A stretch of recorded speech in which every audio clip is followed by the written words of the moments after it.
Hi friends, ಎಲ್ಲರಿಗೂ ನಮಸ್ಕಾರ. ಇವತ್ತು ಸಿಂಪಲ್ಲಾಗಿ ಬಜ್ಜಿ ಮಾಡ್ಕೊತಾ ಇದ್ದೀನಿ. ಇವಾಗ ಮೆಣಸಿನಕಾಯಿ ಬಜ್ಜಿ ಹೇಗೆ ಮಾಡೋದು, ಇದಕ್ಕೆ ಬೇಕಾಗಿರೋ ಇಂಗ್ರೀಡಿಯೆಂಟ್ ನೋಡೋಣ ಬನ್ನಿ. ಅರ್ಧ ಟೇಬಲ್ ಸ್ಪೂನ್ ಅರಿಶಿನ, ಅರ್ಧ ಟೇಬಲ್ ಸ್ಪೂನ್ ಚಿಲ್ಲಿ ಪೌಡರ್ ಮತ್ತು ಮೀಡಿಯಮ್ ಸೈಜ್ದು ಮೆಣಸಿನಕಾಯಿನ ಕಟ್ ಮಾಡಿ ಇಟ್ಕೊಂಡಿದ್ದೀನಿ.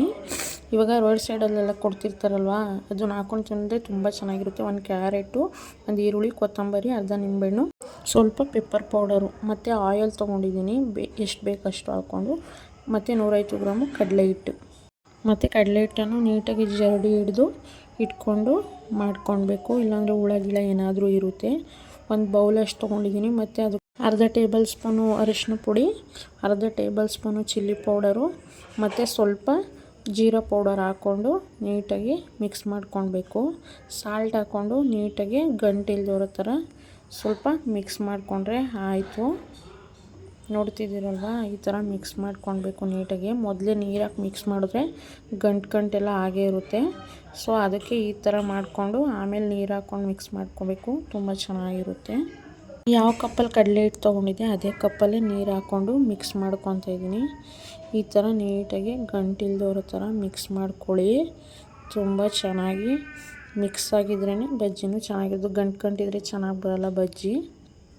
1 ಟೇಬಲ್ ಸ್ಪೂನಷ್ಟು ಕಾಯಿಸಿರೋ ಎಣ್ಣೆ ಹಾಕ್ಕೊಳ್ಬೇಕು, ಕ್ರಿಸ್ಪಿಯಾಗಿ ಬರುತ್ತೆ ಬಜ್ಜಿ, ತುಂಬ ಚೆನ್ನಾಗಿರುತ್ತೆ. ಆವಾಗಲೇ ಹಾಕ್ಕೊಂಡೆ, ಅದನ್ನು ಹೇಳಲಿಲ್ಲ, ಸಾರಿ.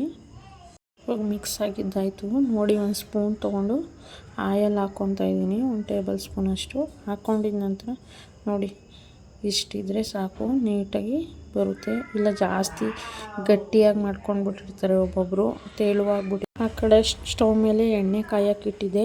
ಕಾಯುವಷ್ಟರಲ್ಲಿ ಇದು ಸೈಡ್ಗೆ ಹಾಕ್ಕೊಂಡು ತಿನ್ನೋಕ್ಕೆ ತುಂಬ ಚೆನ್ನಾಗಿರುತ್ತಲ್ವ. ಇದನ್ನು ಮಾಡ್ಕೊಂಡು ಬಿಡೋಣ. ಇದನ್ನೆಲ್ಲ ಹಾಕ್ಕೊಂಡು ನೀಟಾಗಿ ಮಿಕ್ಸ್ ಮಾಡಿಕೊಂಡು ಚಟ್ನಿನೂ ಮಾಡಿಕೊಂಡ್ರೆ ತುಂಬ ಚೆನ್ನಾಗಿರುತ್ತೆ. ನೀವು ಮಾಡ್ಕೊಳ್ಳಿ ಬೇಕು ಅಂತಂದರೆ.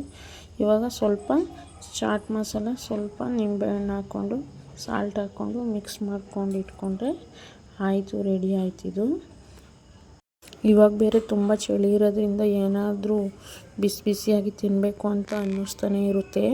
ಮಳೆ ಬೇರೆ, ಸೊ ಅದಕ್ಕೆ ಇವತ್ತು ತುಂಬ ಚಳಿ ಆಗ್ತಿತ್ತು. ಅದಕ್ಕೆ ಬಜ್ಜಿ ಮಾಡು ಅಂತಂದರು ನಮ್ಮ ಹಸ್ಬೆಂಡು. ಸೊ ಅದಕ್ಕೆ ಬಜ್ಜಿ ಮಾಡ್ಕೊತಾ ಇದ್ದೆ. ನಮ್ಮ ಚಿಕ್ಕ ಪಾಪು ಬೇರೆ ಇದ್ದಾಳೆ, 11 ತಿಂಗಳು. ಸ್ವಲ್ಪ ಡಿಸ್ಟರ್ಬ್ ಆಗ್ತಿದೆ, ಸಾರಿ ಡಿಸ್ಟರ್ಬ್ ಆಗ್ತಿದ್ರೆ. ಇವಾಗ ಎಣ್ಣೆ ಕಾಯಕ್ಕೆ ಇಟ್ಟಿದ್ದೆ, ಎಣ್ಣೆ ಕಾದಿದೆ ನೋಡೋಣ. ಒಂದೇ ಒಂದು ಸ್ವಲ್ಪ ಹಾಕೊಂಡು ನೋಡಿ, ಮೇಲ್ಗಡೆ ಬಂದರೆ ನೀಟಾಗಿ ಎಣ್ಣೆ ಕಾಯ್ದಿದೆ ಅಂತ. ಇವಾಗ ಬಜ್ಜಿ ನೋಡಿ ಎಷ್ಟು ನೀಟಾಗಿ ಥಿಕ್ನೆಸ್ಸಾಗಿ ಇಷ್ಟಿದ್ರೆ ಸಾಕು. ಬಜ್ಜಿ ತುಂಬ ಚೆನ್ನಾಗಿ ಬರುತ್ತೆ, ಕ್ರಿಸ್ಪಿಯಾಗಿ. ನೋಡ್ತಿದ್ರಲ್ವ.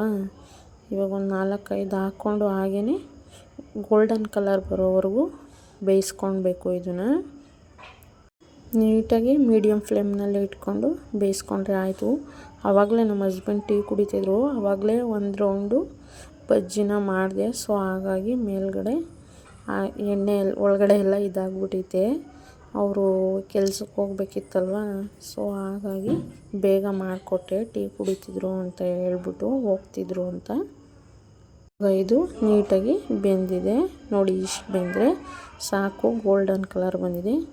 ಇವಾಗ ಒಂದು ಪ್ಲೇಟಿಗೆ ಟಿಶ್ಯೂ ಪೇಪರ್ ಹಾಕ್ಕೊಂಡು ಅದ್ರ ಮೇಲ್ಗಡೆ ಹಾಕ್ಕೊಂಡ್ರೆ ಬಜ್ಜಿ ರೆಡಿ ಆಯಿತು. ಚಳಿಗೆ ಬಿಸಿ ಬಿಸಿ ಬಜ್ಜಿ ತಿನ್ನೋಣ, ನೀವು ಬನ್ನಿ.